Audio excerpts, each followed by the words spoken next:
நாங்கள் நிறைய படிச்சிருக்கிறோம். ஒரு 10 இன்டர்வியூ வந்திருக்கோம். அட்டன் பண்ணினேன். எதுலையுமே போஸ்டிங் கிடைக்கல. இப்போ 55 வயசு ஆயிடுச்சு. எந்த இன்டர்வியூ போனாலும் 5 லட்சம் 4 லட்சம் பணம் கேட்குறாங்க. சென்ட்ரல் கோஆப்டிவ் பேங்க்கில் நான் எம்காம் கோஆப்டிவ் மேனேஜ்மெண்ட் முடிச்சுட்டு 97லேருந்து இன்டர்வியூ அட்டன் பண்ணினேன். நான் அதிகாரியை சொல்ல விரும்பலை. நேரில் கொண்டு போய் கூட அவன் இன்டர்வியூ கொடுத்தேன். இந்த இன்டர்வியூ வந்த கார்டை கொடுத்தேன். காசு கேட்டுட்டு எனக்கு நான் எஸ்சி கேட்டகரி வேறு, எனக்கு போஸ்டிங் கிடைக்கல.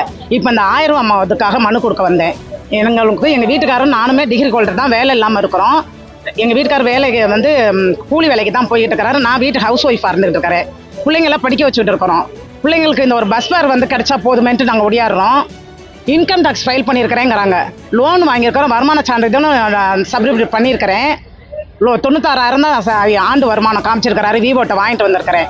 ஆனால் வந்து இன்கம் டேக்ஸ் ஃபைல் பண்ணியிருக்கிறேன். லோன் வாங்கின இடத்துல மேனேஜர் ஃபைல் பண்ணியிருக்கிறாங்க. இன்கம் டேக்ஸ் கட்டியிருந்தா தரமாட்டேன்னு அலக்கழிக்க வைக்கிறாங்க.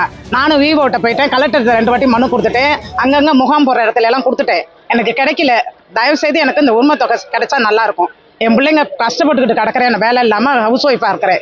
என் பிள்ளைங்களை படிக்க வைக்கணும். ஒரு பஸ் வரனால எனக்கு உதவுன்னு சொல்லி தான் இந்த தொகைக்காக வந்து நிற்கிறேன். கொஞ்சம் உதவி செய்யுமாறு முதலமைச்சரை கேட்டுக்கொள்கிறேன். இந்த ஆட்சி வந்திருக்கிறது இந்த சொல்லியிருக்கிறாங்க. அடுத்த ஆட்சி வரப்போ அது என்ன சொல்கிறாங்களோ தெரியல.